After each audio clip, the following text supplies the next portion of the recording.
Friends imagine பண்ணுங்க. இப்போ நீங்க யாருன்னே தெரியாத ஒரு குரூப் ஆஃப் பீப்புள்ஸ் கூட ஒரு கிளாஸ் அட்டெண்ட் பண்றீங்க. அப்போ ஒரு ப்ராப்ளம் கொடுத்து இதுக்கு ஆன்சர் ஃபைண்ட் பண்ண சொல்றாங்க. உங்களை தவிர எல்லாருமே கான்ஃபிடென்ட்டா 23 சொல்றாங்க. பட் உங்களுக்கு மட்டும் கரெக்டான ஆன்சர் 24ன்னு வருது.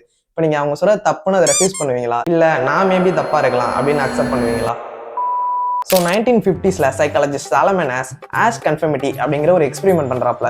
அதாவது 7 to 9% உள்ள ஒரு குரூப்ல ஒருத்தர் மட்டும் ரியல் பார்ட்டிசிபெண்டா இருப்பாரு, மத்த எல்லாரும் ஒரு செட் பண்ண பர்சனா இருப்பாங்க. அப்ப அவர் ரெஃபரன்ஸ் லைன் அண்ட் ஏபிசின்னு 3 லைன் காட்டுவாப்ல. அந்த ஏபிசியில உள்ள எந்த லைன் அந்த ரெஃபரன்ஸ் லைன் கூட மேட்ச் ஆகுது அப்படின்னு கேட்பாப்ல.